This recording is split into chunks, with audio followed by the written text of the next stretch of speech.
Good afternoon. Welcome to this meeting of the President's Council of Advisors on Science and Technology. I'd like to welcome PCAST members and the members of the public. I'd also like to remind everyone that these proceedings this afternoon are being recorded and live streamed, and the recording will be posted on the PCAST website in about a week. This afternoon, we'll be discussing two reports and potentially voting to accept them.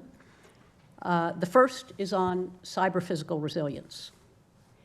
In our increasingly digital world, cyber-physical resilience is essential for ensuring the robustness and adaptability of interconnected systems in the face of cyber threats and disruptions.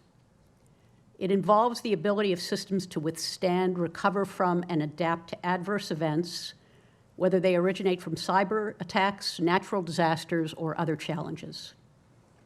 Key is maintaining continuous operation, minimizing downtime, and safeguarding against potentially cascading effects that could impact both the digital and physical parts of critical systems.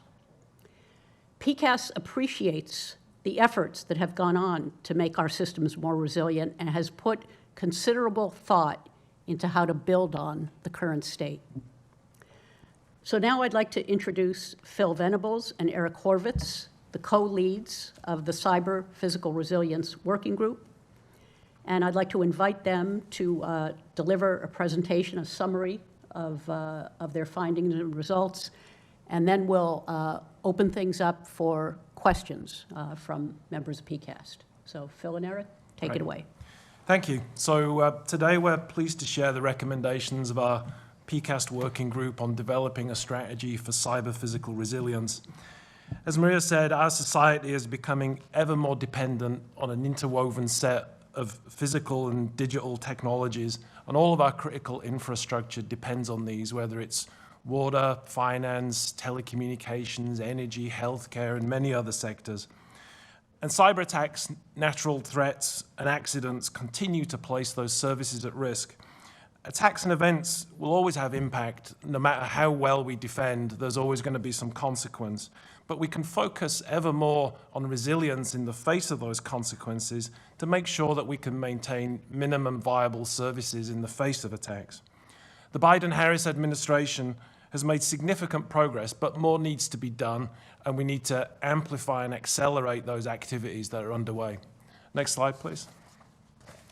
So first, on behalf of Eric Horvitz, my co-chair, and I, we'd like to thank the PCAST working group. As you'll see on the slide, there was many of the PCAST members of this group that were part of this working group, but I'd particularly like to call out our distinguished external expert members that participated so extensively through the process, in particular Richard Danzig, Kevin Fu, Dan Gear, and George Shea. So again, thank you to those. It was a long effort for them to work as part of this process. Next slide, please. So as we've said, a big part of this impetus is to move beyond security to resilience. For decades, we've all focused on enhancing cybersecurity, keeping our IT systems secure. And there are many, many successes, but we've all seen that there are also many examples where the attacks still get through. And when this happens, there's historically been a common pattern that when this happens, we focus on the individual component that was compromised or that failed, and we seek to make it more secure or more reliable, and then we build up more dependencies on that, having gotten an immediate sense of comfort, and then inevitably sometime ahead, that particular system breaks again or another attack gets through, and we turn the screw even tighter and try and make it more better defended, and ultimately the end result is that our society becomes more brittle. So we need to continue to invest in those defenses, but we also need to move on to prioritize resilience despite compromise. And so if components are attacked or compromised or fail during disasters or by accident, our systems must continue to run even if not at peak performance. So our recommendations that we're going to make today push us to shift focus to the resilience of cyber-physical systems. Next slide, please. And so let's talk for a second about what we mean by a cyber-physical system. So all of our modern infrastructure is cyber-physical in nature. And these are systems that rely on both physical and IT components to perform key services. They're sensors, controllers, computing components, actuators that are internetworked by a set of network connectivity, often including internet connectivity itself, and that all depends together for their continued operation. Now, the digitalization of our critical infrastructure, this has delivered significant benefits over many decades and will continue to come. And so the reason for all these benefits is what keeps driving this interdependency between the cyber and physical that we need to deal with. Next slide, please. So let's talk about cyber physical resilience. So physical systems that are controlled digitally can have cyber vulnerabilities that make them susceptible to malicious attack, as well as accidents or errors. And threats to these systems are constantly manifested. Nation states and criminal gangs have already impacted power, telecoms, health, water, financial services, and more, as well as events and errors that are causing impact. And up on the screen is, the examples are just 4 examples that are very illustrative of all of this, and there could be many, many more over many slides that we could list, but just running through these. So Colonial Pipeline in 2021 had a ransomware event on their office IT systems, but because of lack of segmentation to their pipeline control systems and operations, they precautionarily shut down their entire infrastructure in the face of that attack, which had consequent wide-scale impact to energy supplies. Maersk Shipping was one of a large number of companies that were affected by the 2017 NotPetya global cyber disruption. And they had to fall back to manual operations with captains of ships controlling operations manually, plus ports and other infrastructure being able to run their business. And this was ahead of future digitalization that they were going to occur. Now, many companies that were affected by that have continued to build in manual fallback resilience as a way of providing that extra mitigation to cyber attack. We've also seen natural events. So the Texas power grid in 2021, because of an extreme weather event, came perilously close to a significant long-term outage, and there's been many lessons learned as a result of that. And finally, just at the beginning of last year, we had a systems outage at the FAA that caused U.S. commercial aviation for most of one day to have airlines be able to have to delay takeoff of flights. Now, the interesting thing about this one is illustrated because after that happened, the questions were raised was, how do we make that one system more reliable, as opposed to the question that needs to be asked, which is, why were we dependent on one system in the first place? And the thrust of a lot of our recommendations is how to avoid that situation, not to assume that we're going to always be able to create secure and reliable systems. As we look to the future, nation states are going to increasingly use cyber and cyber impact to cyber physical systems in our critical infrastructure. And there's evidence today of pre-positioning from nation state adversaries, pre-positioning of attacks in our critical infrastructure for potential use at time of conflict or near conflict. So with that, if the next slide, and I'll hand over to Eric for the next few slides. Thanks, Phil. Well, as a frame for our recommendations, we call out a set of overarching principles that came to the fore about fortifying the cyber-physical resilience of our nation's critical infrastructure as follows. Our cyber-physical systems inherently contain vulnerabilities that cannot be completely identified, much less eradicated. Cyber-physical risk is high for the complexities, interdependencies, and broad attack surfaces that are present to potential attackers, while protections are disproportionately low. Cyber-physical systems are often networked and depend on other cyber-physical systems that are themselves networked. New technology, especially AI systems and capabilities, will transform the landscape, amplifying capacities for both attack and defense. So as Phil mentioned, our instinctive response to incidents, whether natural or by accidents or attack, has been to better defend access to and defend specific components, which increases our dependence and confidence in security over time, with less effort on fortifying our ability to tolerate and recover from attacks and failures. So while keeping an eye on security, we're not saying take the eyes off security, we need to allocate significant attention to putting resilience at the heart of what we do with the design and operations of our systems. Next slide. Our first recommendation is to establish performance goals that center squarely on resiliency for our critical infrastructure. Establishing goals around resilience will bring the capabilities and the brittleness of our systems into focus and will provide transparency on where we are across sectors.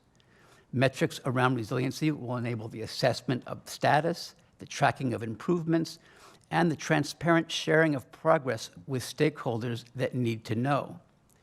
Now, on this recommendation, we recommend that the Cybersecurity and Infrastructure Security Agency, CISA, work with sector risk management agencies, you might hear this acronym a little bit later, SRMAs, and their sector coordinating councils, SCCs, to set and achieve minimum delivery objectives.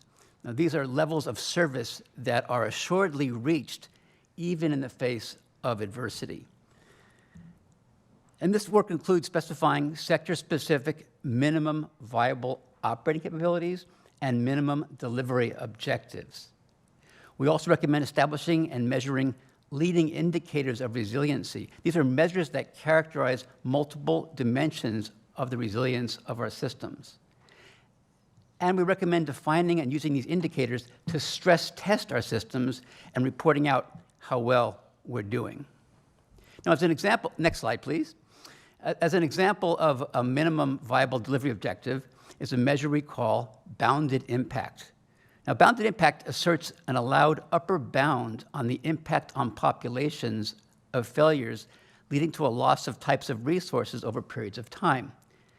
An example is no more than 50,000 people will be without resource X, for example, without electricity, for more than 1 week. An example of minimum viable operating objective is bounded failure. It's a measure that characterizes a system's resiliency in terms of characterizing the maximal impact of any single point failure via proving containment of the spread and influence of that failure. Such a measure can guide efforts to pursue and certify independencies or well-defined influences among subsystems and components so that failures can be isolated and managed versus having them cascade in complex, poorly understood ways through a larger system. Next slide, please.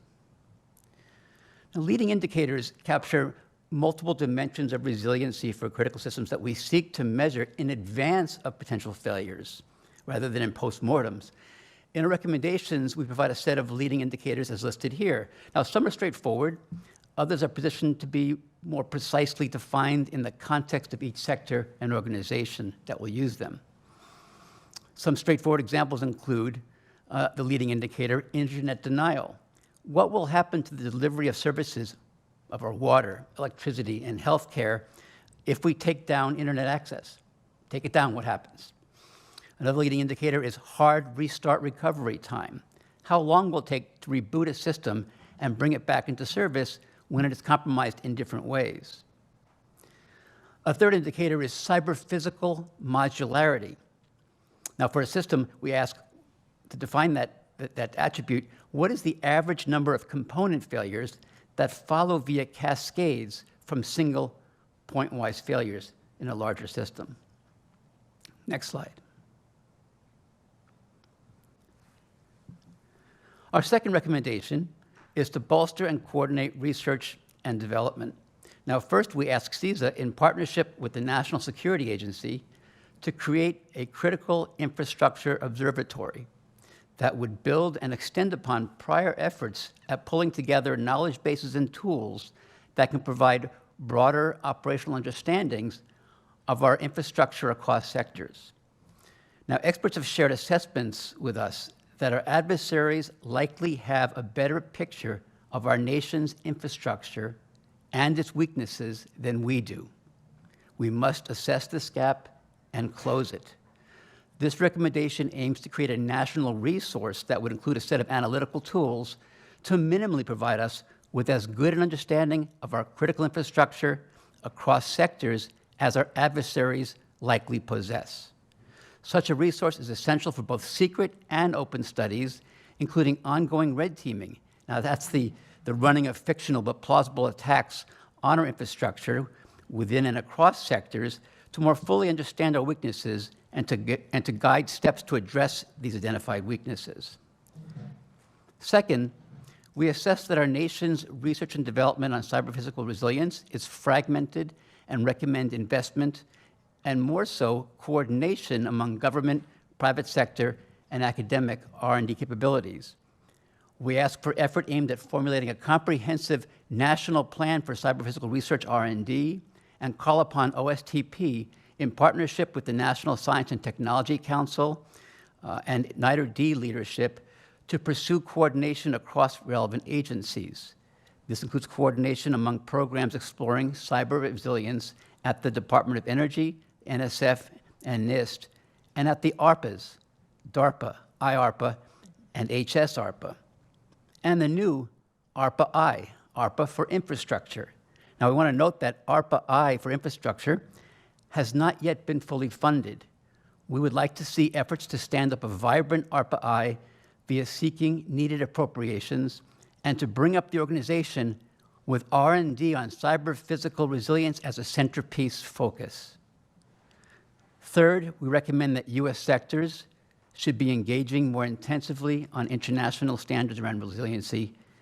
And finally, we'd like to see education, and this includes continuing education for engineers, including information on the design, the reliability, and resilience of cyber-physical systems. Next slide, and back to Phil.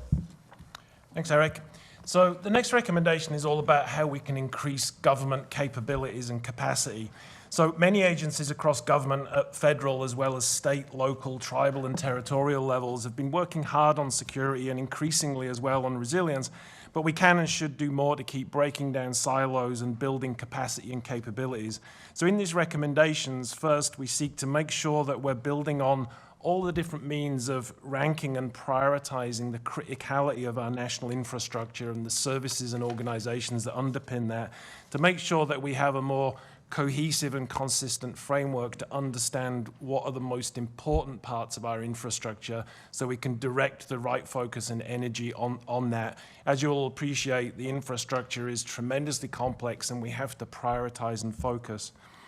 Second, we need to bolster the staffing, capabilities and expertise in our sector risk management agencies. Some of them are well equipped, although they do need to grow more resources, but others have few staff or insufficient expertise, and they need to add to that and create some capacity and capability. DHS CISA, as the national risk manager, provides vital support and services across all of our critical infrastructure, but the agencies with the designation for particular sectors need to match that with local expertise. Third, additionally, those agencies need to work to obtain sufficient authorities to direct minimum standards on organizations in that sector. And while they have some authorities, they're going to need more to be able to drive the enforcement of some of these performance goals. And finally, DHS CISA have made an excellent start with creating the Cyber Safety Review Board.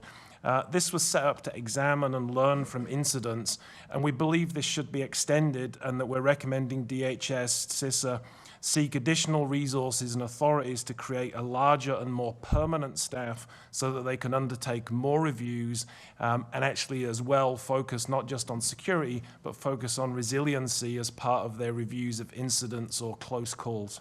Next slide, please.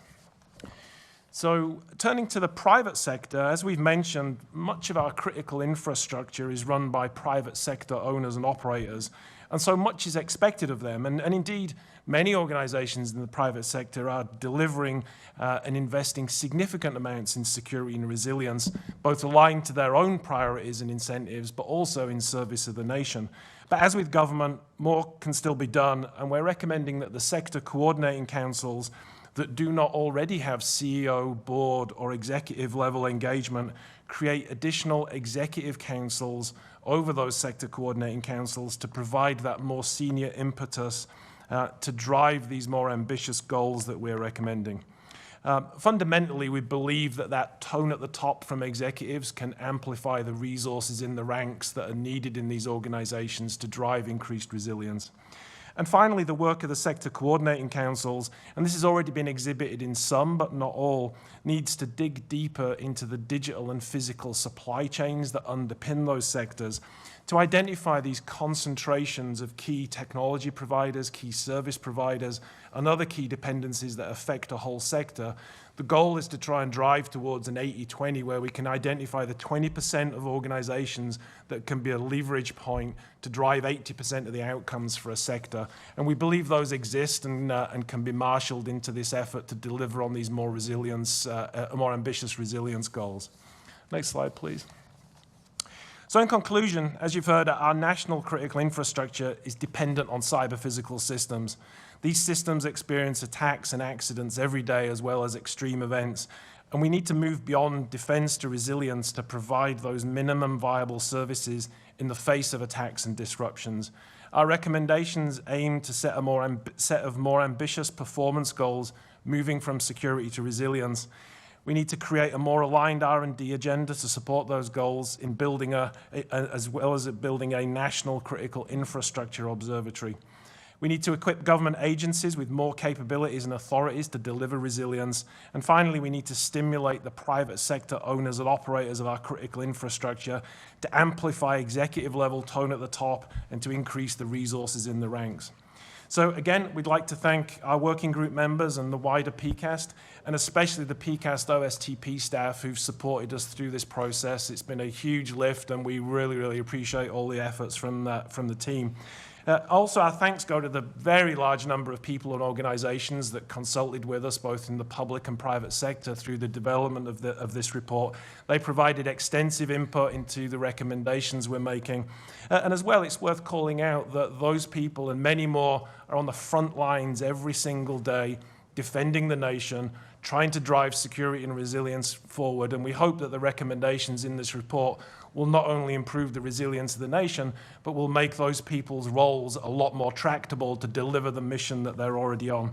So we look forward to supporting those people and organizations as we implement these recommendations. And with that, we'll close. So we're essentially changing the messaging here from prevent attacks, because there will always be attacks or acts of nature or something bad happening, to build in resilience, and ideally build in resilience from the design stage, okay? Now, suppose I'm a small, not very well-resourced organization with old equipment, okay? Help me out, okay? What do we do? Where do I go to get help or guidance about the path forward? Obviously, as you buy new equipment, you know, you can look to make it more resilient, but how do you start out with what you've got? Well, you know, I think it's an interesting question, because that comes to the point of identifying the underlying technologies and service providers that underpin not just large corporations, but small and medium-sized businesses. One of the things as well that we uncovered in the research for the report was that there are many utilities around the country, whether it's water in particular, in some cases power, that are in fact quite small businesses, on a shoestring budget in local municipalities. But what's common around all of them is they all have an underpinning of a set of technologies and service providers that provide support to them. And I think as part of that recommendation of mining that supply chain to look for which of those companies that can affect the outcome, we can drive that level of resilience and security into those technologies that can underpin the whole sector. I think as well, there's also going to have to be some work that CISA and others are going to continue to do to make sure that those local municipalities invest appropriately in this, as well as major profit-making organizations that need to still exist. But fundamentally, it's identifying the leverage points where there's common service providers that we can drive security without small businesses or small utilities having to overly bear the cost for that. Okay, great. Let's go to Andrea Goldsmith. Thanks for a great report on a challenging topic. So my question is, we're not the only country facing threats of attacks and natural risks. So what is unique to the United States about the cyber-physical challenges that your committee looked at? Did that impact the recommendations? And how might we partner with other countries that have grappled with this or need to grapple with this as partners to address some of the challenges, especially because these systems aren't necessarily restricted to the United States, but they're global. Yeah, so I think there is a lot of commonality around the problem. All nations have been progressively equipping their critical infrastructure with cyber physical systems. So in that respect, it's a common challenge. And in fact, as many of you will appreciate, a number of our critical infrastructure sectors are not just domestic. Finance is a classic example. It's a global system. There are many others. So there's dependencies outside of the country.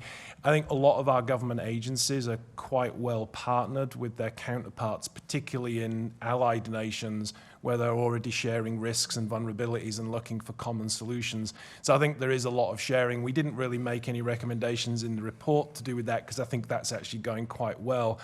Where I think the US is quite different is the proportion of our national critical infrastructure that is in private sector hands. Now, to some extent, that can be a benefit in many respects, but it certainly makes it harder to impose standards on those organizations. And again, which is why we're asking for sector risk management agencies to pursue more authorities to drive an appropriate level of minimum standards for those industries. I think that's probably the main difference. Okay, Saul Perlmutter. As your last of your recommendations, it was really aimed at the private sector. Could you say a little bit more about how a PCAST report can help with respect to achieving the goals in those sectors? Yeah, so I think clearly we need voluntary participation from the private sector. There are some sectors, and an increasing amount of sectors, that are subject to some minimum regulation, and I think more is underway.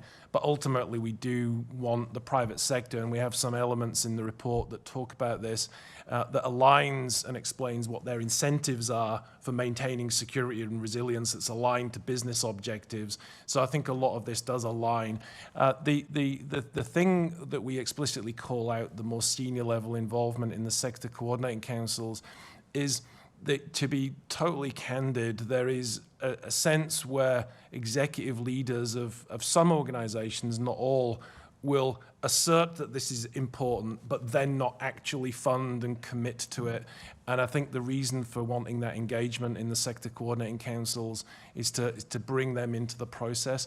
The electric sector coordinating council, for example, is made up of all CEOs. The council is representative of the industry, of all CEOs.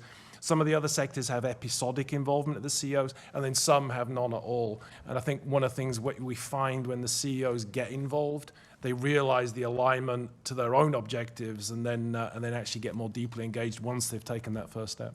Yeah, and a related finding is that when confidential information on cyber attacks or cyber physical attacks is known, it might be communicated to the top, somebody who's actually has clearance, and there's no mechanisms for them to share with their organizations, whether it be private or public sector utilities, for example, to mitigate the kind of the message kind of stops.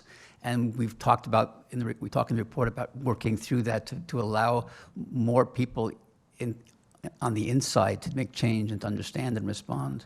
So in our case, we would be recommending that the government act as a convener and an educator to bring together the people who once they recognize what they could do, they would want to do it.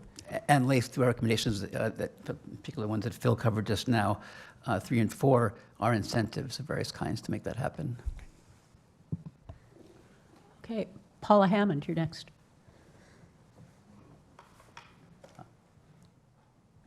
Yes, I am wondering about local municipalities and how some of the recommendations will impact them, given that typically the resources are quite different. How can we ensure that what we can access on the federal level, we can also enable municipalities to? Yeah, I think the good news there, while again, more needs to be done at that level. Again, what we found was DHS, CISA are quite engaged across state, local, tribal, and territorial, including all of the municipal utilities that sit within that. There's also various grant programs. One of the things we didn't really recommend was more grants, because there's existing grants that are in place that DHS are helping allocate to the right areas.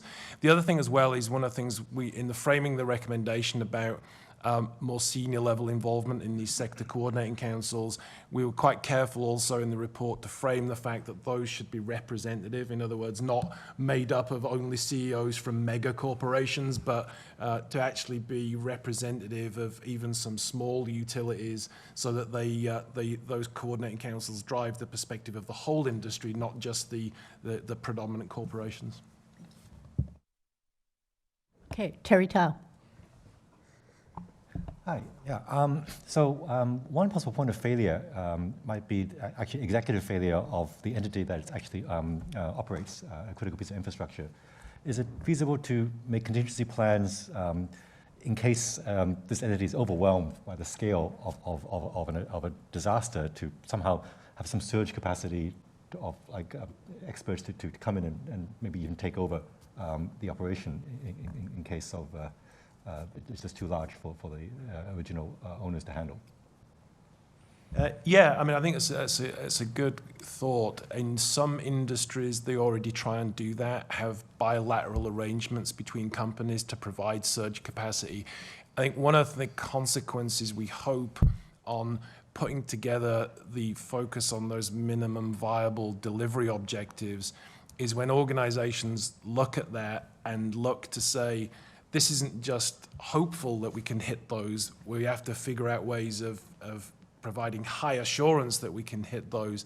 I think that will inevitably drive some shared surge capacity in different industries, because people will want to seek an alternative to just building out so much excess capacity for themselves. And again, some industries already do that to some degree, but I think more industries are probably likely going to have to do that. Lisa Cooper.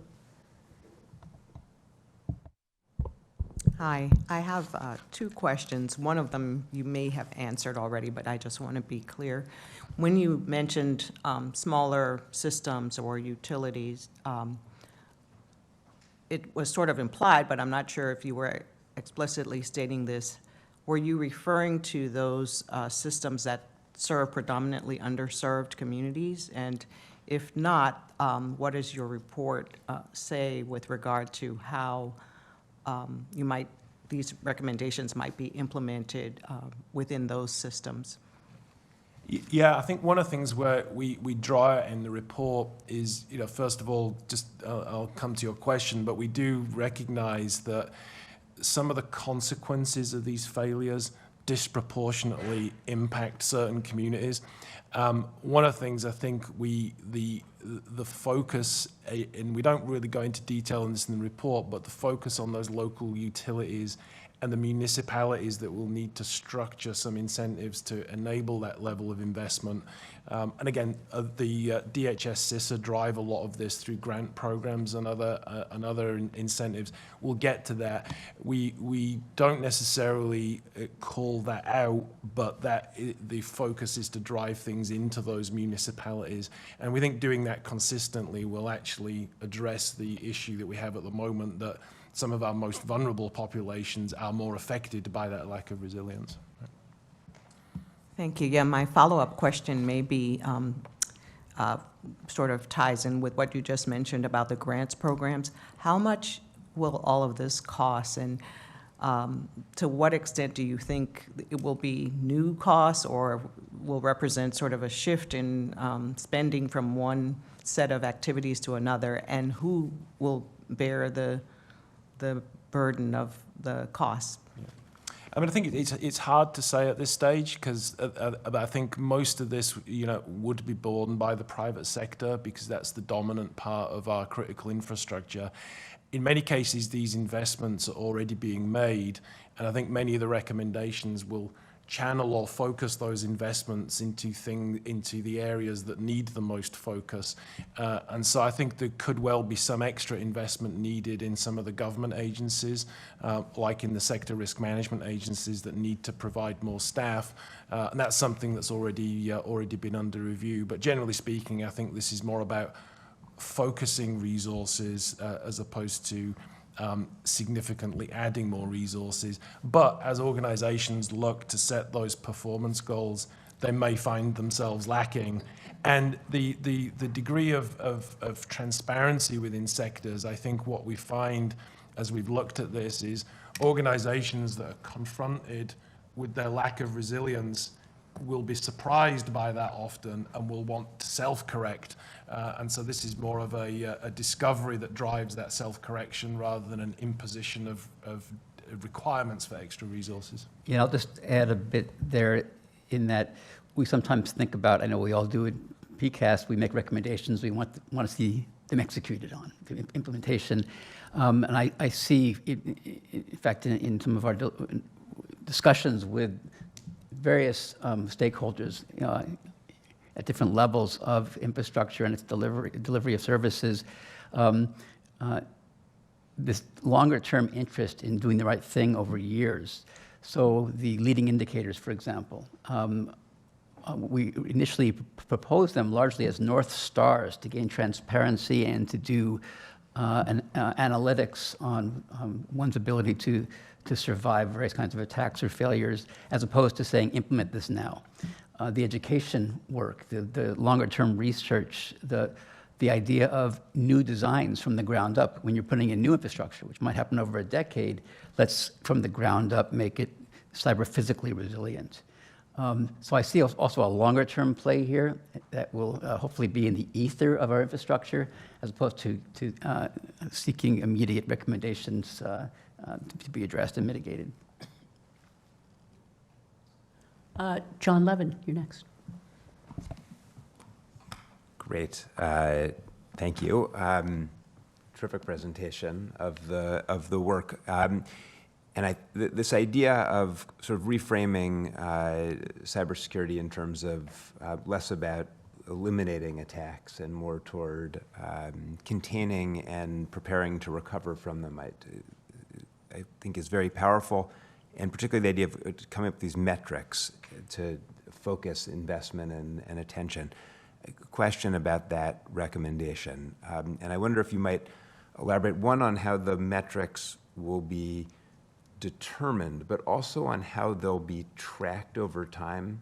And a particular question there is, this is an adversarial system, and so I wonder if you might expand a little on whether there's any risk in publicizing where there's a gap between the metric we're aiming for and where the state of the national cyber resilience is. Well, one point of view on becoming strong and fortified against attacks is to be open about your weaknesses and to assume that adversaries know all there is to know. Being resilient is a strong deterrent in itself.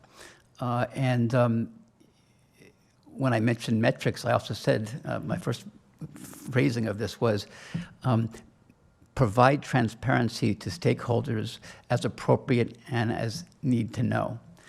So I think we should be cautious and careful about particular gaping holes that we find in any sector.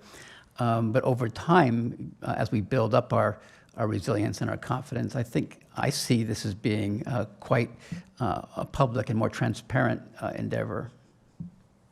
Yeah, and I think to the point about tracking the results of metrics over time, one of the reasons we deliberately wanted to shift to leading indicators. So a lot of history of the work in cybersecurity metrics has been tracking lagging indicators. So number of viruses, number of breaches, amount of data lost, as opposed to the leading indicators that if you get some things right, you almost can't help but have the good outcomes of like lower outages, lower ransomware events, lower numbers of data breaches. And Eric touched on a few, but I'll just pick on one example that we didn't cover. So this notion of software reproducibility, so how much of an organization's software, which today is as much of their asset as their finances or factories or people, and so how much of that software can be just instantly reproduced and redeployed. If they do that, they're able to kind of reconstitute their business in the face of many different events. But the great thing, and this comes back to the incentives question we talked about, organizations that have a high degree of ability to reproduce all their software also have a lot more agility, productivity, able to meet customer feature requests and many other things. And so in tracking that and comparing that, that can be relatively innocuous, but it gives an immediate leading indicator of what the good outcomes would be, and that we think that may give us some traction on this as well. In many ways, we were cautious to not specify these candidate metrics as this is the end of the story. Please implement mathematical formula for these and execute on them for tracking. We put these out as a set of distinct dimensions that we think as a whole, as a constellation, capture rich notions of resiliency and put it out there to sort of foster R&D and thinking in this space. Okay, Dennis Asanas. I have a couple of questions on things that you've already elaborated, perhaps, so if you could do a little more. First one is, Eric, thinking about that FAA incident that brought the world to its knees. Yeah. At what point do we make the decision to invest more in sort of designing better the one system, or perhaps having parallel systems with some redundancy? And that could be physical components or software components. How do we make that decision? Yeah, so what happened in that case, just to go back, review that case a bit, there was a maintenance event, and it wasn't done properly where there was, from my understanding, a corrupt file in a system that's kind of background alerting all pilots about specific warnings. That's kind of considered, just part of the infrastructure of flying a plane. But when that system went down, the FAA called a halt to all flights. My view of what that incident means is, hey, let's think very deeply about policies, connections, and connectivity between components that might be there for intermittent important uses, but not necessary for the ongoing fluid flow of operations, and look at every single place that could happen in the system. So rather than redoing a whole system, it's a chance to scan with depth, with some goals about what are points of surprising dependency where a nervous FAA official would shut everything down if there was a minor flaw. Okay. And my second question is, as we think about the future world, the cyber-physical world, and we try to prepare both scientists, engineers to sort of design systems for that, as well as people to live in that world. Think about the higher ed institutions. Which disciplines, colleges, departments do you feel have a major role to play in this? Well, I'll just take that and then Sure. you can follow. I think the interesting thing is that point on we were deliberate in not focusing where a lot of focus has already been on creating more of a cybersecurity workforce. All countries, including the US, has a challenge and needs more cybersecurity people, but there's a lot of work happening there, and we didn't really go there. Where we went was exactly to your question, which is to say, in a cyber-physical world, it's important to make sure that the professional engineers who are in civil engineering, chemical engineering, electrical engineering, all of those people who are building key components of these systems have a grounding and an education, and it becomes part of their professional engineering qualification to be able to reason and think about these things. To the point that you asked about the FAA question, this is resilience by design, and that comes as part of the engineering discipline. The second thing as well is when you look across, generally speaking, across not just the US, but we'll talk about the US, many IT degrees, computer science degrees, and many others do not have any formal education component about cybersecurity or resilience. They're kind of they're not equipping our future IT personnel with those skills, and that's something that I think we need to address.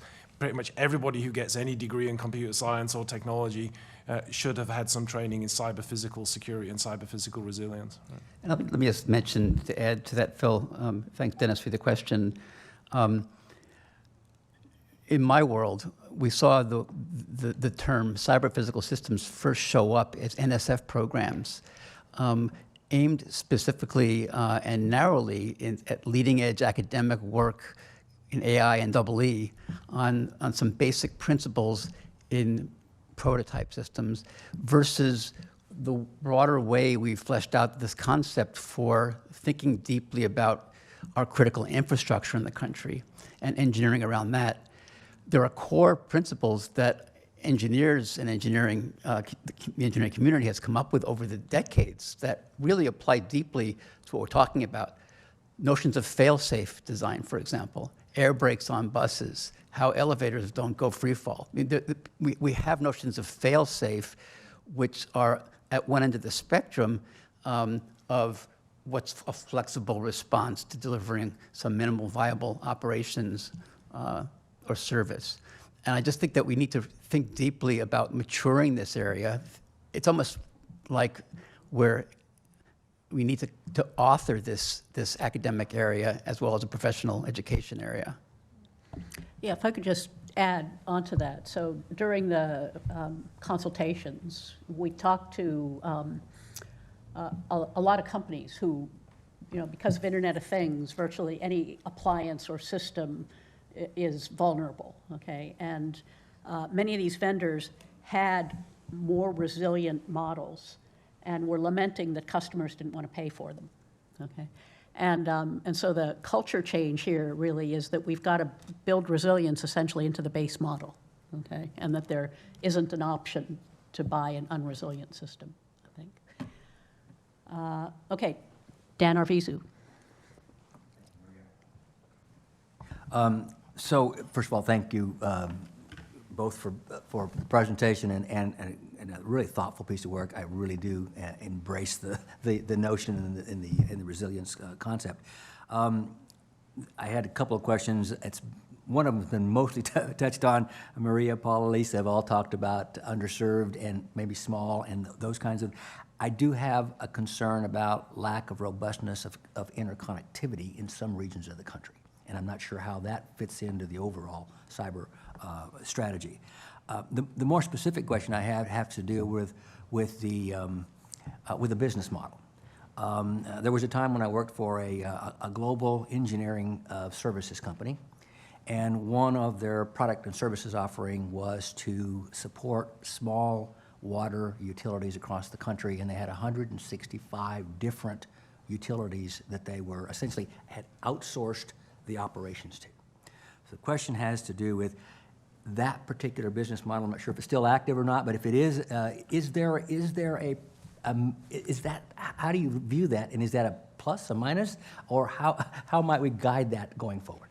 So I'll answer those questions in reverse. So on that point, I think, again, this is why we're calling for each of the sectors to dig into their digital as well as physical supply chain to look for those services companies that are the common provider across a range of other companies and to make sure they're considered as part of that collected infrastructure. Mainly, for two reasons. One, that they can be a great leverage point, because if you get them right, then they're going to affect, in a positive way, everybody else.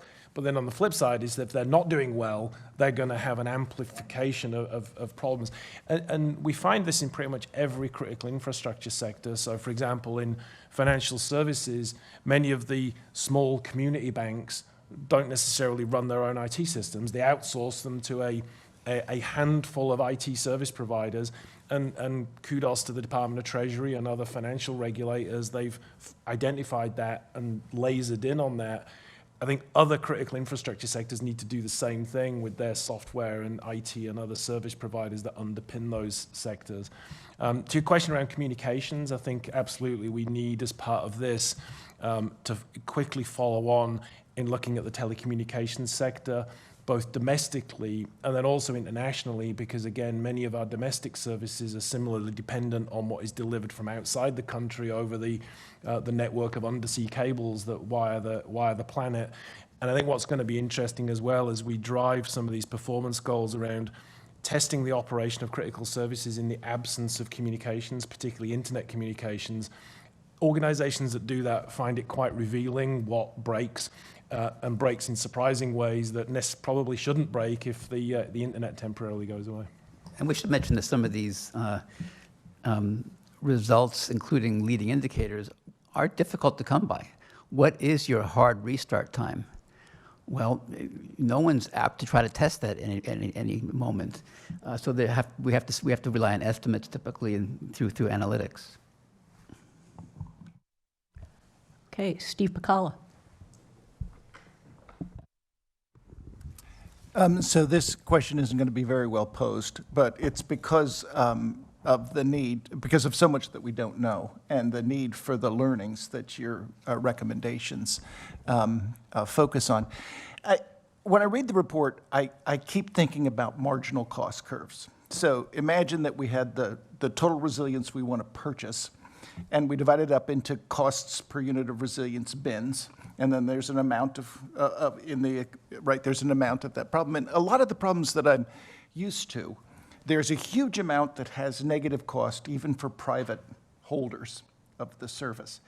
And with this one, I don't have a clue, okay? And so I'd be curious to know how you think this problem is aggregated among categories that would be really easy and cheap to solve if only we knew enough, which is what your recommendations are focused on, and how much is really going to be expensive because we're going to have to replace all of our heavy stuff with units that also have manual controls or something like that.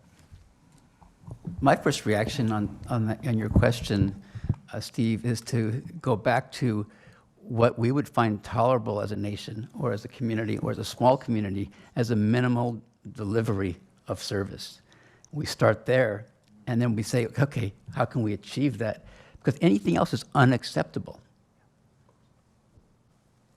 Yeah, and I think, you know, we did think a lot about the economics and incentives of this, and I think, as I mentioned before, there is a lot of this that is naturally aligned when the transparency is there to senior leaders of organizations essentially going, wow, I didn't realize I had that vulnerability. I don't want that vulnerability.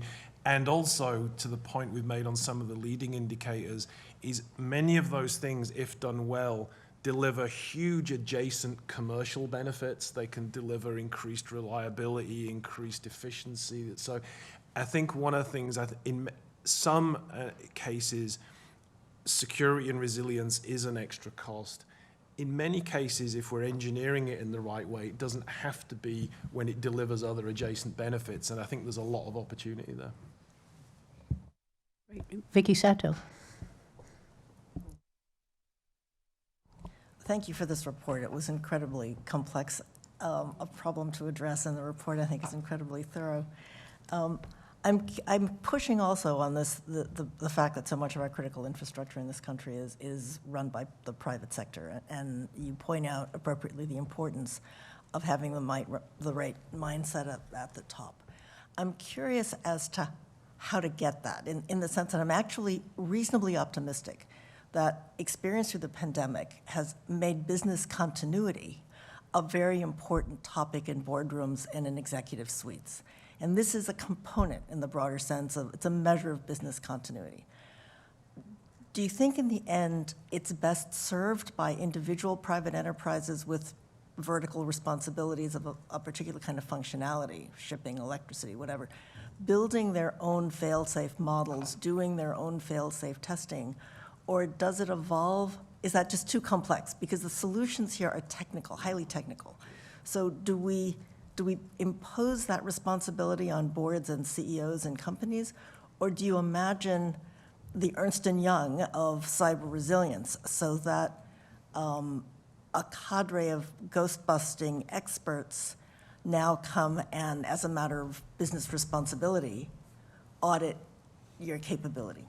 Well, I think, to address your question, I think the good news is already today, you know, there's a line we put in the report, a William Gibson quote, the future's already here, it's just not evenly distributed, is so, for example, there have been exercises run by the Energy, Finance, and Telecoms Sector Coordinating Councils to do joint drills and exercises about the knock-on effects of impact between those three sectors and how the dependencies play out. Now, those are typically drills in rooms like this where people walk through scenarios as opposed to do true simulation.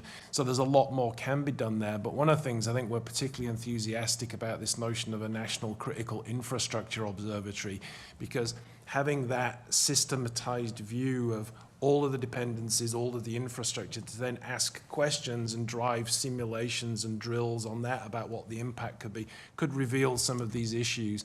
But generally speaking, I think the reason we also want more executive level engagement in those sector coordinating councils is to do more of those cross-sector drills and exercises to look at what the impacts might be. I think as well in many sectors, and this is where some more authorities may be needed, requiring a minimum level of demonstrated resilience. That exists in regulation in some sectors, but not all sectors. And then finally, what is, I think, also going to be interesting, and that recommendation on having a more consistent framework for prioritizing critical infrastructure. We also have to look for where dependencies don't match up. So if one sector classifies something as really critical, another sector classifies something else as absolutely not critical, but the first depends on the second, then we've got a problem. And we're not necessarily cross-referencing that today. Yeah. Thank you. More carrot than stick, I'm hearing. Francis Cologne.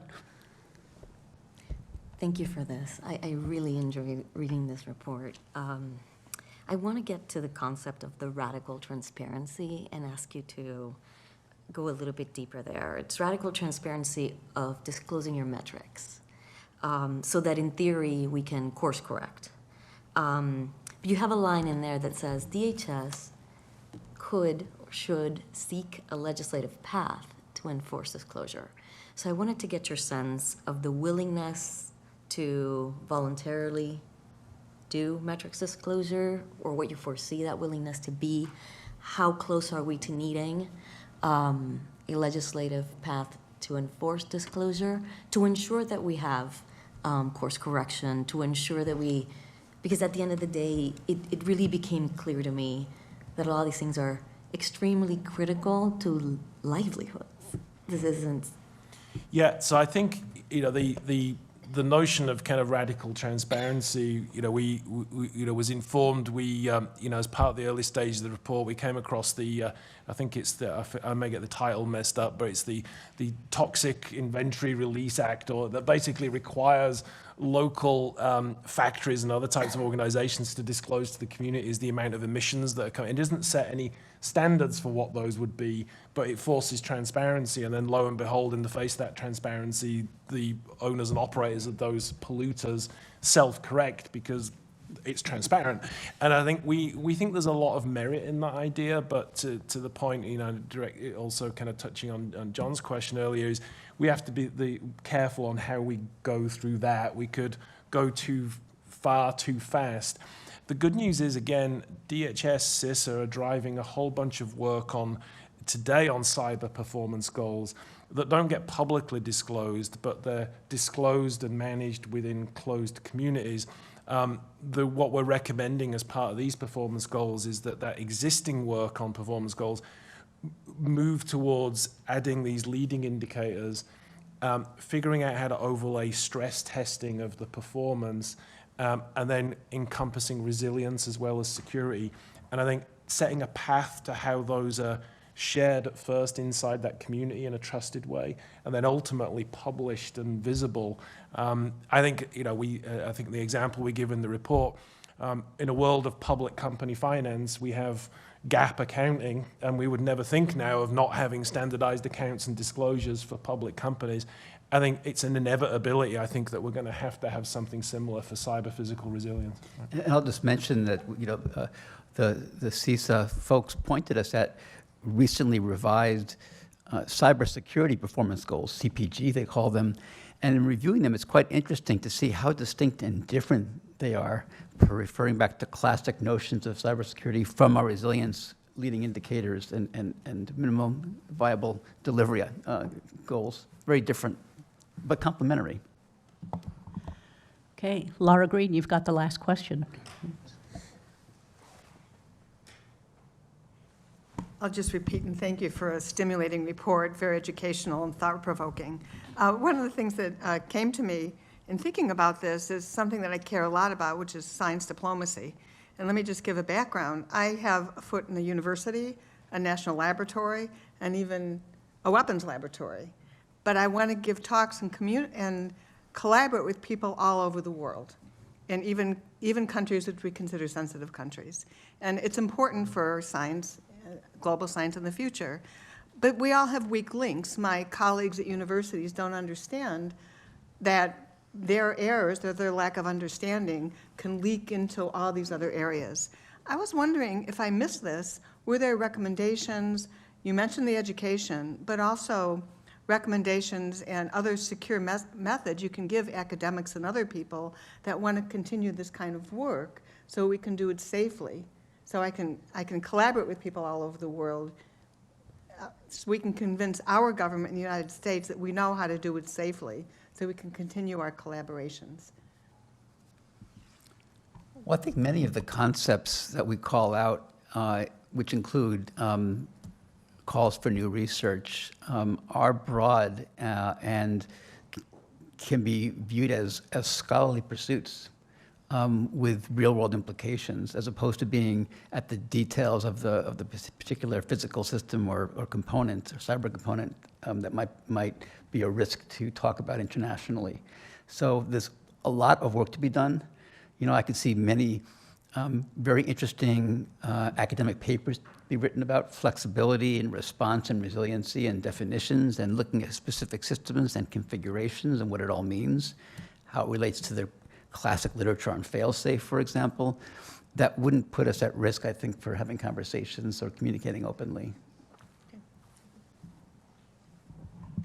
Okay, I'm hearing a lot of positive comments about this report, and I feel very comfortable in putting it up for a vote. And so I'm going to look for a motion to accept this cyber physical resilience report. I so move. Second? Second. Okay. We can do this by voice vote, except the people online, if you could indicate your in some way or another. All in favor? Aye. Any opposed? Abstain? Okay. Phil and Eric, congratulations on a great report. Okay. I also want to acknowledge the other working group members, John Levin, Bill Press, Vicky Sato, Lisa Sue, Kathy Sullivan, and the external members, Richard Danzik, Kevin Fu, Dan Greer, and Georgiana Shea for their efforts on the report. The report is going to be formatted and some last-minute copy editing corrections before release, and we're going to expect the final release in mid-February, and it will be then published on the PCAST website. And so any post-release events will also be noted on the website.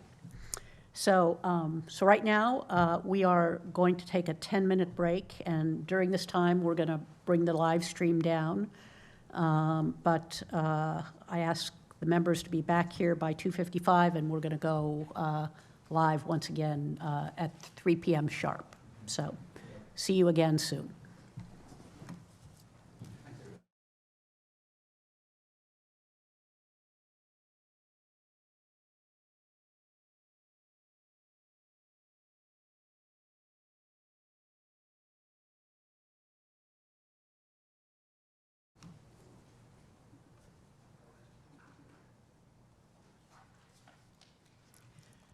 Okay, welcome back, everybody, to today's PCAST open session.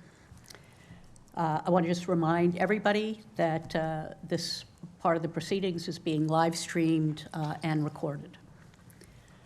We're now going to discuss a report on greenhouse gases. NOAA has reported that 2023 was the hottest year on record by far. In addition to excessive temperatures, sea ice coverage, dropped to a record low. We don't need to belabor this, but the imperative of reducing greenhouse gas emissions is clear. The importance lies in mitigating the adverse effects on ecosystems, weather patterns, sea levels, and overall environmental stability.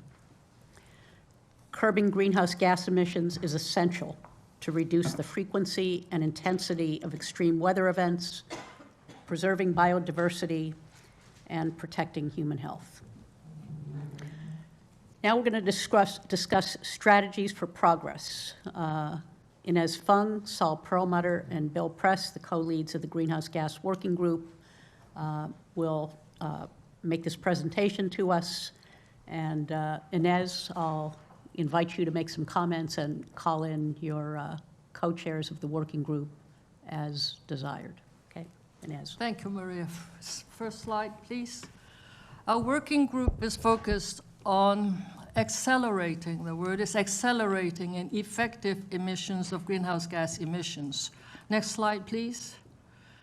I think we all know PCAST is a committee that provides independent advice to the president on issues in science and technology.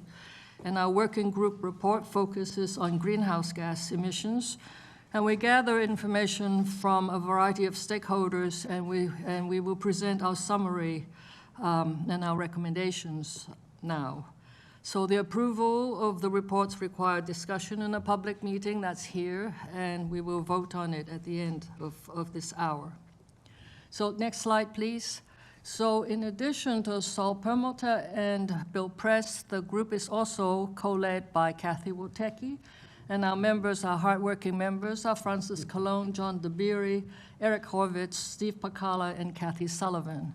We've consulted a lot of people, and we greatly appreciate their advice, their inputs, and we also greatly appreciate the very capable staff and tireless staff of the PCAST office. We could not have done it without them. Next slide, please. So the president often says climate change is an existential threat. And in 2021, President Biden has set ambitious goals to a carbon pollution-free power sector by 2035 and a zero carbon emissions by 2050, and that's when carbon emissions into the atmosphere are balanced by removal and sequestration. These goals are targeted at saving many thousands of people from air pollution deaths, increasing employment in high-quality energy-related jobs, revitalizing the nation's industrial sector, and demonstrating commitment to meeting global climate goals. Next slide, please. And you can see the slide of how much we need. It's a dramatic decrease in the emissions. We're all familiar with CO2 as the major greenhouse gas. Another major greenhouse gas is methane. It is more potent than CO2, 80 times more potent on a 20-year time scale, and it's responsible for 30% of the warming. It also has a very short lifetime in the atmosphere, decade, 10 years compared to hundreds of years for CO2. And so the Biden-Harris administration recognizes that quickly reducing methane emissions will slow down warming in the near term and will reduce a health hazard at the same time. So indeed, the President and the EU made the global methane pledge in 2021, and so this is something that our working group is addressing. There are two things. One is, next slide, please, is emission to 2050, net zero 2050, and quickly reducing methane emissions. So meeting the challenge, so the Biden-Harris administration has made historic investments in the Inflation Reduction Act and bipartisan infrastructure law, as well as other actions. The United States is now on a clear path to achieve this goal, while reducing costs for consumers, lowering harmful pollutants, creating new economic opportunities. These investments are transformative. They have set the wheels in motion. They have mobilized the federal agencies, states, cities, industry, private sector, and citizens to reduce greenhouse gas emissions. Just last month, at the United Nations Conference of Parties, the COP28 in Dubai, many of our agencies have announced ambitious plans to reduce greenhouse gas emissions. Just last week, EPA proposed new rule to reduce wasted methane emissions from the oil and gas sector. The White House Interagency Working Group has released, you can see on the right, the cover on the right, the national strategy to advance an integrated U.S. greenhouse gas measurement, monitoring, and information system. And our working group appreciates all the work that has gone in. We applaud all the efforts, and we endorse the strategy that is articulated in the national strategy.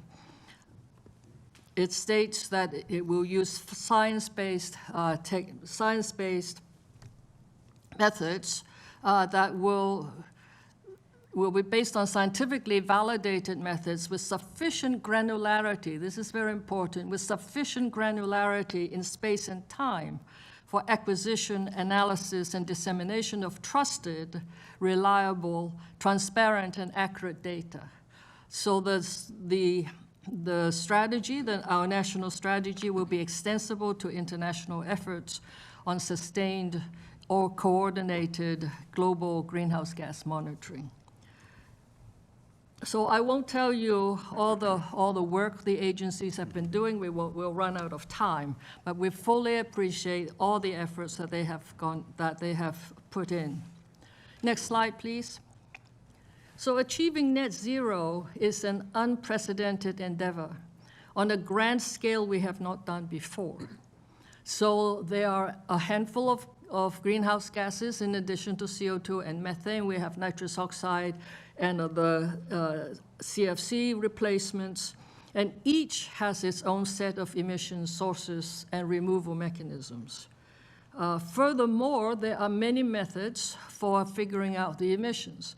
On the left, you see activity-based. Those are ground-based, people-intensive, and so you measure an activity and then figure out what the emission might be, and then there's a lot of extrapolation, multiplication to get at the sector or the industry emission. So on the right, you have the atmospheric base, where we measure the greenhouse gas, the CO2 or methane in the atmosphere, and then back out what the emission might have been. So each has its advantages, pros and cons for each, and they have, until now, they have been, the merging of the two have been in the research space and have not been done in any operational space. Next slide, please. So when we look forward, especially to 2050, then there are many issues that are not addressed in the work so far. So first is, how can we accelerate emission reduction by identifying the large sources in real time, emphasis on real time, so that we can act promptly? How can we provide emission information that can inform and incentivize both voluntary and enforcement-based emission reduction efforts? How do we know what practices are most meaningful? It's great to have 1,000 flowers will bloom, but some are more important than others, more impactful than others. Which practices are most impactful and cost-effective for reducing emissions and boosting jobs and American competitiveness? How do we verify that the investments that we are making have produced the maximum national emissions reduction? How do we confirm that the reductions are sustained over time? And how do we determine how to adjust our course if we veer off, if there are better things, if new technologies come along? And what can we learn in the next 10 years to guide our national strategy for the next 30 years and beyond? Next slide, please. Our report is accelerating the path towards net zero. So the two main things. First is that the U.S. needs a unified an integrated measurement, monitoring, reporting, and verification program, an MMRV program. And the program and the measurements, we need comprehensive everything, the entire life cycle of all the greenhouse gases, comprehensive and reliable measurement of the emissions, but sustained, sustained over time to 2050 and beyond. And it's integrated so that the emissions from agriculture, the emission from oil and gas, the emission from other sources are standardized, integrated, standardized reporting. And then there's verification, whether the satellite or the top-down, the atmospheric measurement of the gases are consistent with the emissions that we see.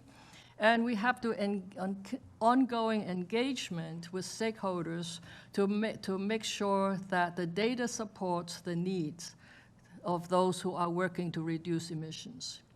And the other emphasis that we focused on is that the successful emission reduction depends on having accurate, granular, timely, and sustained. And the emphasis, sustained information is not just I plant a tree today and that's it. Okay, so the greenhouse gas emissions and on this information being accessible.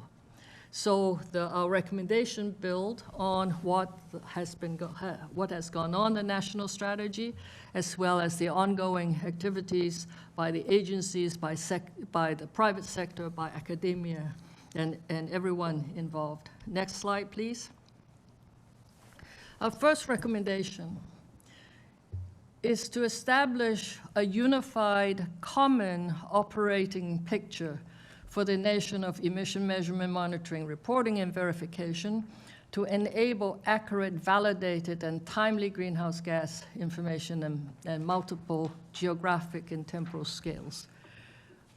We acknowledge, we endorse the national strategy, but what we need is an enduring entity with the administrative and authority and budget capacity so that we can have the data and resources to understand the greenhouse gas successes and challenges through 2050 and beyond. So we recommend that the President immediately establish a National Greenhouse Gas Monitoring and Information Office that would guide and provide oversight for the development of the U.S. national strategy to 2050 and beyond, as well as host all the greenhouse gas concentration and emission data in the U.S. Common operating system, common format, common structure to ensure that we have a common operating picture, and so we can have the actionable information to facilitate emission reduction. The national strategy already has at its core the U.S. Greenhouse Gas Center that is currently led by NASA, NOAA, NIST, and EPA. And we recommend that all relevant agencies should be included ab initio so that we do not develop divergent paths. So that's our first recommendation. The second recommendation is also looking to 2050 and beyond. That our recommendation is to increase the nation's capacity to track and accelerate progress towards net zero and beyond by strengthening research and infrastructure to innovate the measurement, the MMRV, the measurement, the monitoring, reporting, and verification of emissions. The first one is to develop a multi-decadal strategy for satellite observations. Right now, NASA has decadal. NASA is focused on scientific discovery and has a decadal plan for the satellite missions. They're now exciting new technologies, small satellites. I think you saw upstairs the demonstration. Small satellites from the private sector that can measure, for example, methane plumes and methane at high resolution. And so we need a multi-decadal strategy, not just the federal government, but all the private sector and all involved to have the observations to 2050. And the second, I think is clear to everyone in the room, is that we recommend coordination of the interagency research program to accelerate the affordable sensors, communication, AI, et cetera, to expand the monitoring capability. Right now, we're using technology mainly from the last century for a lot of the monitoring, and so there are new things along that we should take advantage of.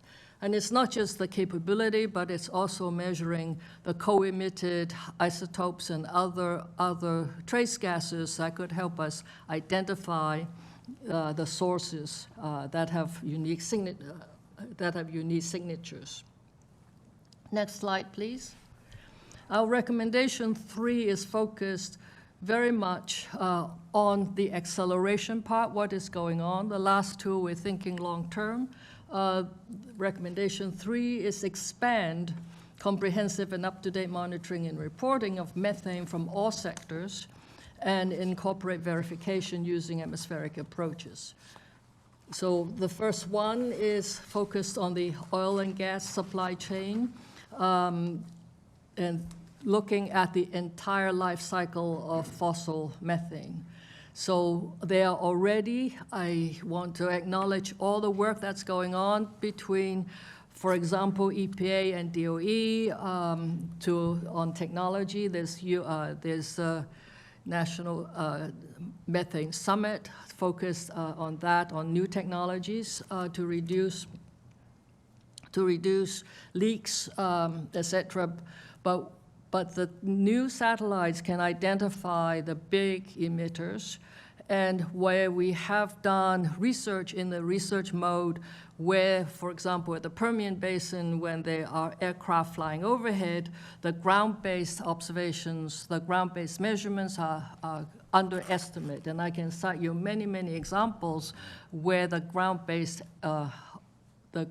measurements are underestimated by factors of 5 or 9 or 10 from what we can see from space, from the aircraft. So the second is to expand atmospheric methane monitoring coverage to include neighborhoods in the vicinity of large methane sources and in urban areas across the country. So NOAA traditionally measures CO2 and greenhouse gases at Mauna Loa and other remote observatories. NOAA is the gold standard for calibration of those measurements. And NIST has a test bed, urban test bed, Indianapolis, LA, and now the Northeast Corridor, where they put sensors, and they have the modeling to infer back the emissions. But methane, as stated in the White House Methane Action Plan, why methane? Methane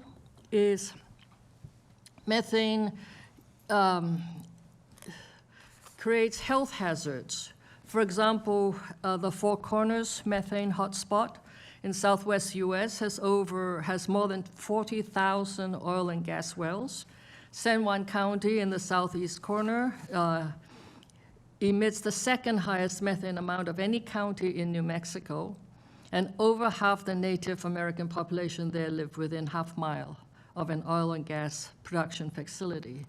And so methane is a precursor to ozone, and so they have clear the air day every day. Okay, so it's, and the other thing is agricultural. The other example is agricultural operations such as concentrated animal feeding operations. It's also the large sources of methane emission because of the cattle, but also because of the waste from the cattle, and the management and the disposal of the waste is not the most hygienic. It's rather gross sometimes, and they are polluting the environment, and the animal feeding operations are likely located near low-income and minority communities. So So the data and continued engagement with stakeholders in these areas are urgently needed to encourage emission reductions, to engage the communities so that we can improve community health and contribute to equity goals. The third recommendation is accelerate the transition from research to operation. What I mentioned before is to combine the atmosphere-based and the activity-based emission estimates to produce consistent regional and national and global scale methane emission estimates. So next slide, please. Our fourth and last recommendation is focused on agriculture. Accelerate, expand, modernize, and sustain the measurement, monitoring, reporting, and verification of greenhouse gas emissions from agricultural and forest sectors, focusing first on methane, in order to assess and enhance the effectiveness and implementation of climate-smart agriculture and forestry practices. So what we learned from agriculture is that the estimates that we have now is based on decadal surveys, and it takes 5 years for the survey results to come out, so that what we have is 15 years. The late data latency is very long and probably out of date, and a lot of the measurements are done in research or research settings. For example, the emission from cattle done at research labs a lot, and the working lands are different from research environment. So we recommend the establishment of protocols and metrics for direct measurement of greenhouse gas emissions from systems that are significant but poorly quantified sources, especially methane emissions from rice cultivation, from cattle enteric fermentation, waste management systems, and managed and working wetlands. So those, right now, we do not have good measurements. It's all estimates, guesses, a lot of multiplication. And second recommendation is accelerate the collection and reporting and dissemination of data on agricultural practices and associated emission factors relevant for assessing the nation's greenhouse gas emissions. And we recommend the latency to be no more than 2 years. Okay, there are many ways to do that. So next slide, please. So we have consulted with all the major agencies and the private sectors in terms of the measurement. And we also have gotten very helpful feedback from the agencies. And so we greatly appreciated all the input and the feedback and all the hard work that we have received from everyone, especially from the agencies.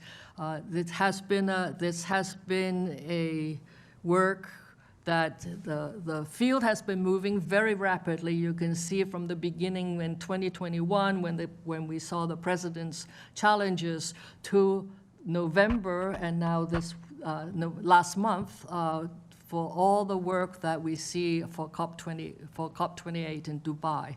Okay, so there's a lot, the agencies have done a lot of work and we're trying to catch up. But I think that, next slide, please. So our goal here is the report, our recommendations are aimed at accelerating the effective reduction of greenhouse gas emissions. And we support the national strategy that has been articulated, and we want to provide, and importantly, that the recommendations are focused on providing timely, granular, and validated information to all engaged in emission reduction. One thing of merging the satellite and all the the emission data is to maintain U.S. as the international leader in greenhouse gas quantification. There are the international efforts. And what we have done, we can serve as a guide to other nations as they develop their own monitoring systems. Thank you. So, great. Time for questions. Great, thank you very much. So all of you can prepare your questions, and let me start off. And So incredible amount of work by the working group here, Inez. So 2 years reporting seems to me still to be an awful long time. And so I'd like to ask the question, do these measurements have to be accurate or do they have to be precise? Because doing detailed calibrations to get accuracy adds a lot of complexity to things. I'll ask my working group members to help me out, those who can. I think that the 2 years, one is to know that, for example, the climate smart agriculture investment is actually reduction. So it's not just monitoring. So there it is an issue of precision. Okay, that this was here and we did something, and so did that reduce? Okay, the accuracy comes in the aggregation of a lot of, what is done here, not just I did it on my plot of land, so is that representative? So there's the issue. That's where we recommend the expansion of the measurement and the monitoring, so that when we looked at the activity-based data, they very site-specific, and you get the emission coefficient. This is the cattle, this is the feed, this is the weight, this is the exercise, this is the energy input, and we estimate the output in methane. So there's a lot of multiplication. So we recommend the expansion of that to working lands, to working fields, to working farms, not just research settings, and that would be address the issue of accuracy. Okay, Somebody? Sue Desmond-Hellman. Great. Inez, thanks for that inspiring presentation to you and the working group. There's a lot of action and a lot of information in there. The one thing that was missing, and maybe it was intentional that there's other people doing this, you didn't talk about buy-in or interactions with the public in terms of communication. And I often think of plans like this as tremendously exciting for sciencey people. But if you either don't know much about the climate, or you do and you are more in the camp that doesn't believe that the climate's changing, you'll vote against spending more money, or you'll be against changes that'll be necessary for the plan. So how do you think about public acceptance of the plan and the need for all of the information you shared? I'll invite my working group members to chime in. One of the things, the reason we did not include that is that is very much part of already in the US national plan. And so there's an engagement with stakeholders and all of that.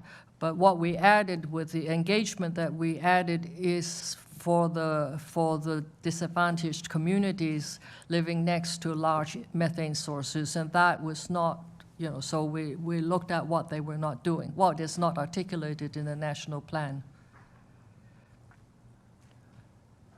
Kathy? Yeah, I might add, I think your question, Sue, is a very good one, because particularly for the activity-based data, where in the agriculture sector in particular, you're relying on surveys and farmers' willingness to report.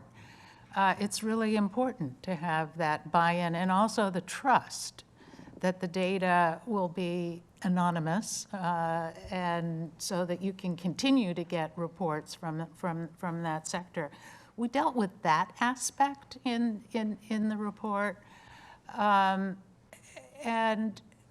at the same time, going to a much shorter periodicity on these surveys is absolutely essential, because there are so many innovations that are being made now, so many products that are on the marketplace.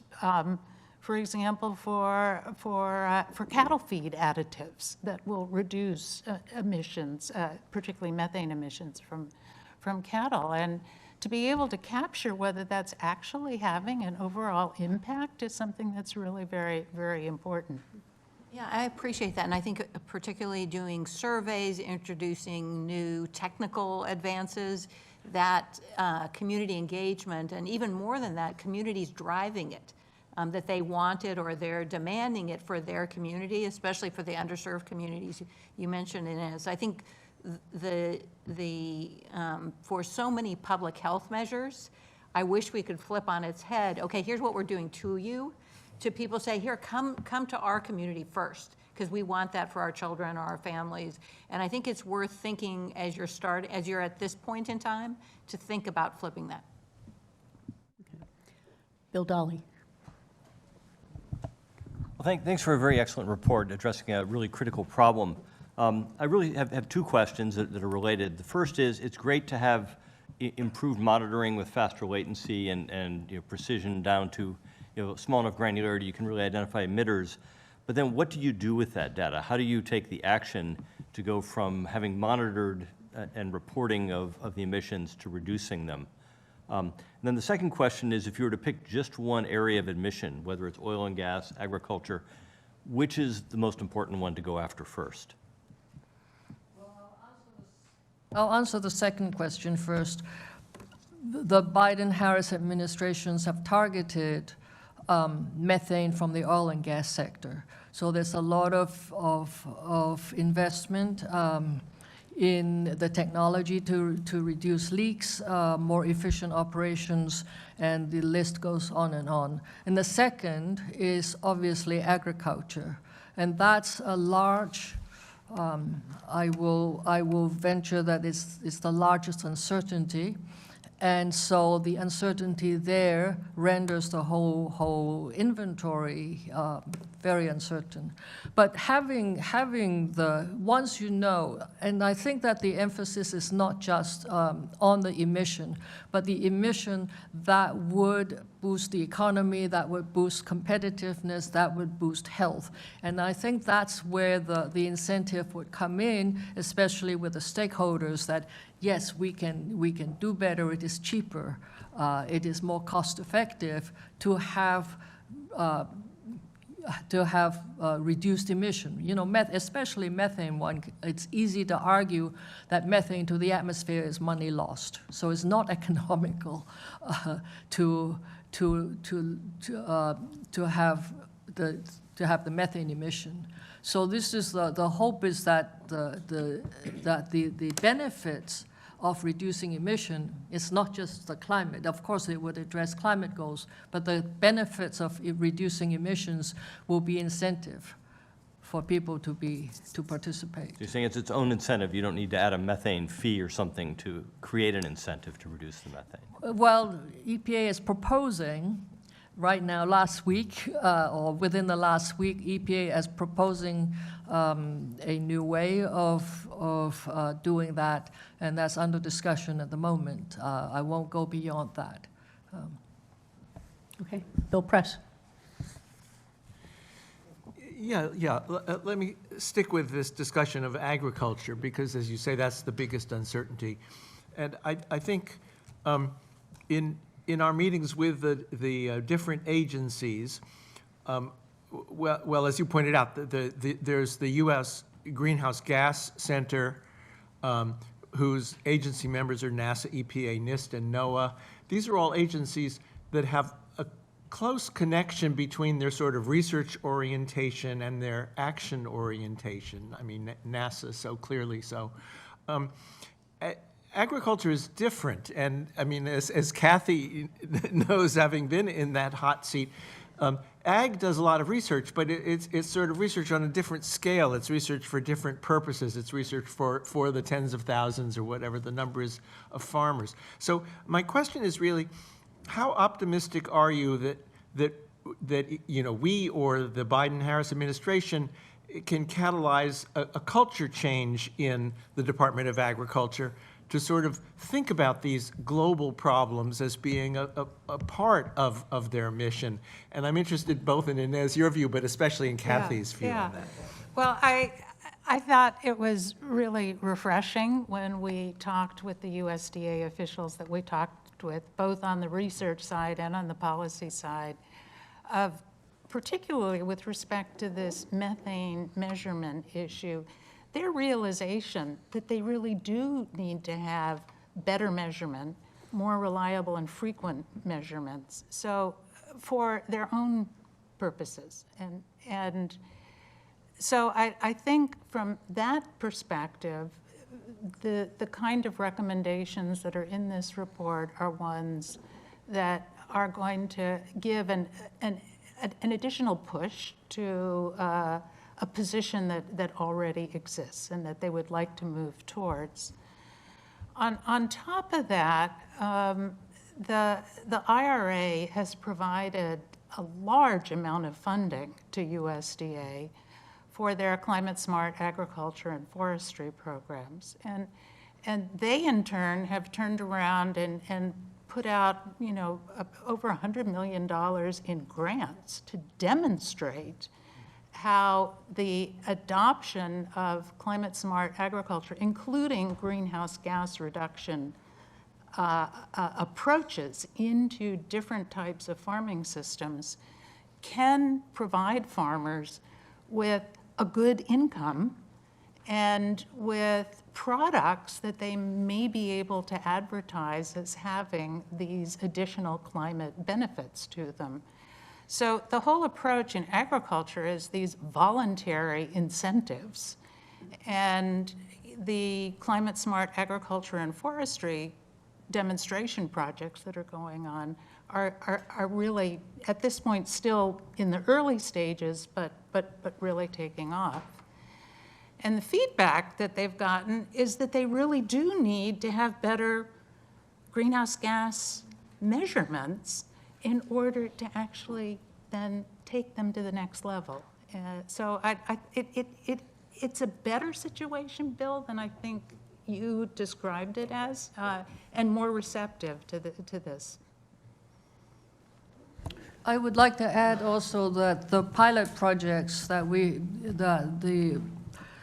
the people who are doing the pilot projects actually want standard data,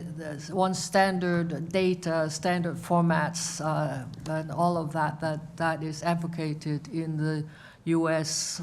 Greenhouse Gas Center, in the U.S. National Strategy. So it's very encouraging. It's very encouraging. Okay, Eric Horvitz. Yeah, just building on some of the other questions, and thanks for the great report and your leadership, Ines. So EPA has had mandatory reporting for, I guess, several thousand named sites, and it's great to see this recent proposal for the waste emissions charge for oil and gas recovery or non-recovery. I have two parts to my question. One is, do we feel that when it comes to the mandatory reporting, that the measures are credible that are being used for that incentive program and that regulation right now? Or are they kind of just, or is there a great uncertainty about whether or not the regulations are being followed by the numbers being reported?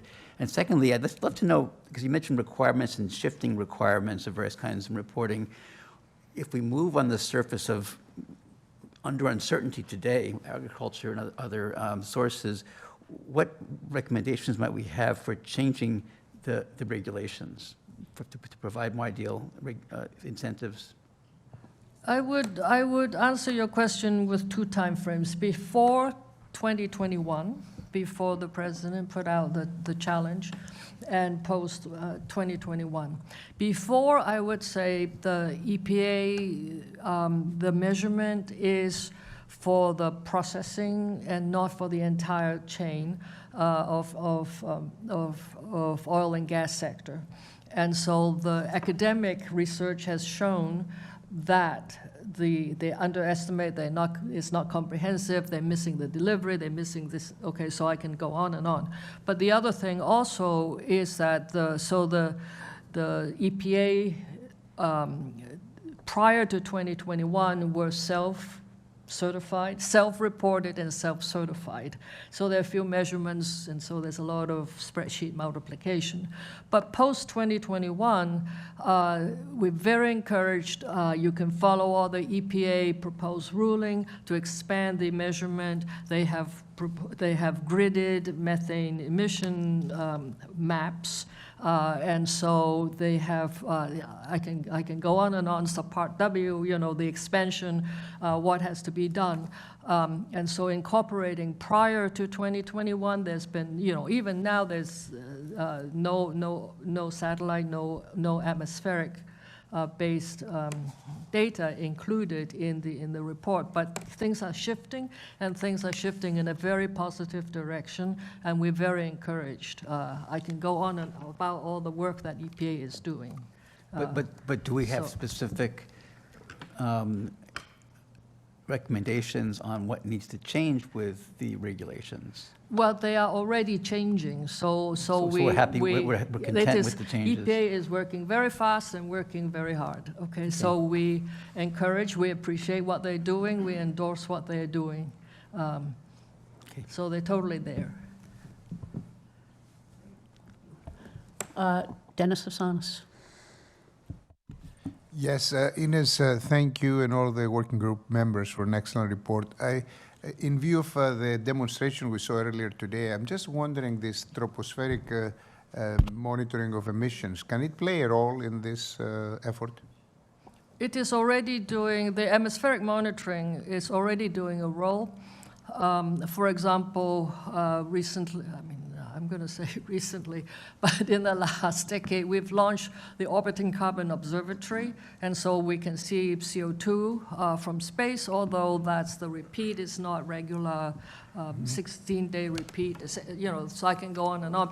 But we've been merging the ground-based, the activity, you know, we know where for CO2, we know where the power plants are, we know, you know, from the emission, and we can merge that with the atmosphere, the satellite data and aircraft data and other data to back out in a weather forecast model, okay, where you know the winds, how the CO2 is dispersed, to back out the sources. The challenge, you know, with the satellite that we have now is that it's not granular enough. It tells you a large area, doesn't tell you a source. But now with the new satellites, we can pinpoint the source of emission. So not just a large area, we can see the plumes, we can see where the plumes are coming from. And so yes, things are happening very fast, and we're very excited. And I guess you can do it beyond CO2 with some other pollutants? Yes, we do CO2, methane, carbon monoxide, carbon-13, carbon-14, the whole thing. Yeah, we do everything we can measure. Okay. Terry Tao. Thanks, thanks, Ines, for such an important report. My question is, are you proposing any specific targets or benchmarks or milestones for specific levels of resolution or data coverage? Or is it just that, in particular, are there any thresholds beyond which certain things become possible? Like maybe like a methane emissions program, a trading program might become possible once you have enough reliable data? Or is it more that you'll take anything, like any improvement in coverage is good, and the important thing is just to move in the right direction? Well, I think the obvious answer is we're data limited at the moment, and so the resolution, what we can go after is the resolution of the data. So it is impractical to measure everything across the country, every site, and so the satellite can target, can identify where the large emitter are, who the large emitters are, where they are, and one can go and do the ground-based. And so it's a combination. There's no single method that would work. The satellite data now can go down to I'm going to say 50 centimeters, some 500 centimeters, but fairly high resolution. And the new ones, you can see the plume, we call excess, the plume mappers, you can see the plume coming out of a chimney. And so that's very exciting that you can we can pinpoint that. But I think that there's no, we are data limited, and so this is where the monitoring part, the measurement and monitoring part is so important, to provide the data to guide the decisions of where to go, what to do, and how to maximize the return on the investment. But you're not focusing on a specific numerical level of resolution, for instance? Whatever the technology will provide, will be capable of at the time, and that's why it has to be evolving because of the technology. Terry, this is Steve Pagam, another working group member here. A good way to benchmark it in your own mind is that top-down measurements from atmospheric measurements have shown that on average, nationwide, our methane emissions, for instance, from the oil and gas sector, are about double what we thought they were, all right? And so we're off by 100%, okay? And it's not that the individual measurements are wrong. It's just that we're only measuring with activity measurements, for instance, how many cows there are. We're only measuring a subset of conditions or a subset of activities. So that, for example, when you go to an oil and gas well, you don't measure the emissions from some component during weird operating conditions when they wouldn't let you on the rig because the thing is broken, okay? It's literally that.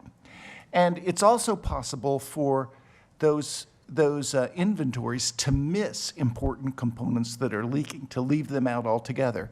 So the research community, the reason we think this is mature as a working group, mature enough to become operational, is that the top-down and bottom-up measurements, when done carefully, have converged within, let's call it 10, 20%, like that number.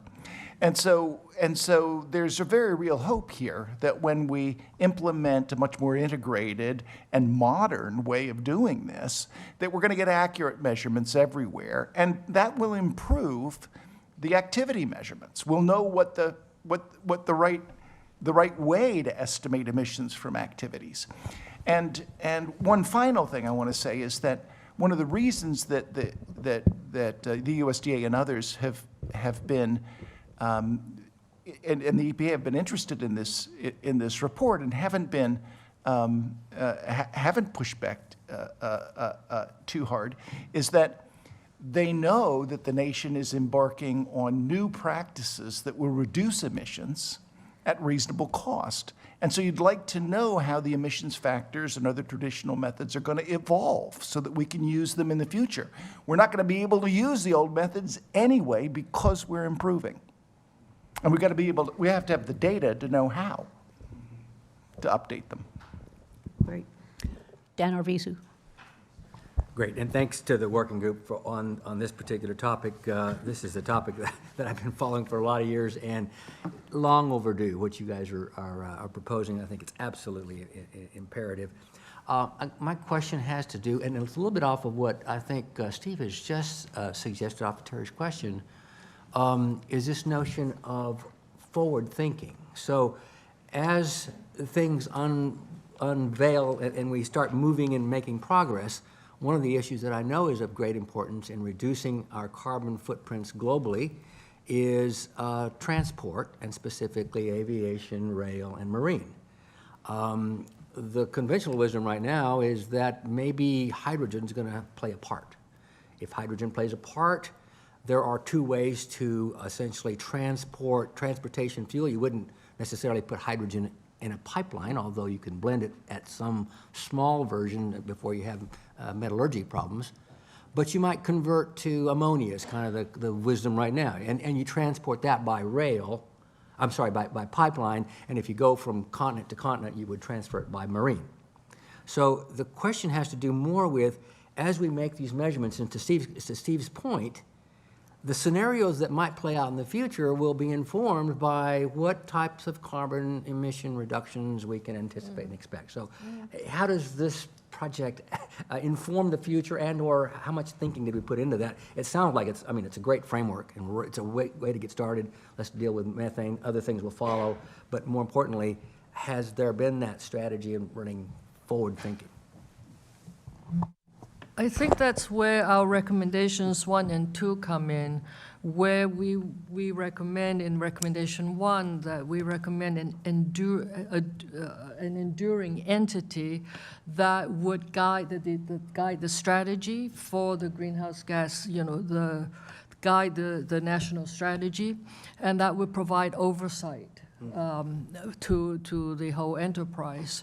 And the second recommendation, especially, advancing the technology, advancing the satellite observations, when we talk about to beyond a decade is very important, because for CO2 in particular, the oceans right now, the oceans and the land take away approximately 50% of what we emit into the atmosphere. So that the natural reservoirs, the oceans and the land, the forests, the unmanaged land is going to change. Their capacity to take up CO2 will change. Okay, so that's why it is important not just to develop the technology, to advance the continuing technology, to advance the reduction and the monitoring, but also to the observation from, that there may be sources that we don't know today that may be emitting, like the permafrost. Okay, so it's very important that to us the recommendation 1, having that enduring entity to guide the development, to provide oversight, is long-term, is very important. Great. May I just add that I think one of the things that the whole report is focusing on is just providing a feedback mechanism so that whatever policies we come up with in the future, or whatever policies we are currently trying to enact, we can tell whether or not they're doing any good, or whether there's something else that needs to be done. So I think this particular report is very much around that feedback system, rather than around what new policies to propose. Great, thank you. Phil Venables. Yes, so I mean, clearly this is a global problem, and I noted you called out the US-EU pledge, but as part of your thinking on the recommendations, do you ever envisage that there should be a set of data sharing or even technology transfers with other nations to permit them to implement similar capabilities? There's already in place, one of the slides, there's the IMEO, the International Methane Observing Emission Observatory, and there's also the UN, the International Satellite. So there's a lot of sharing already.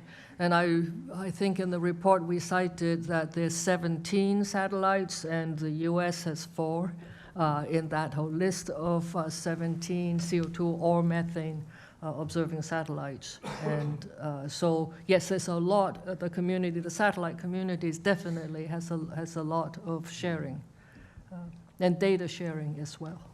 Right. Okay. Bill Della, you've got the last question. So the monitoring system you were talking about is sort of this top-down plus bottom-up, but the top-down is very coarse resolution. I mean, if you're in orbit, it's kilometer scale pixels.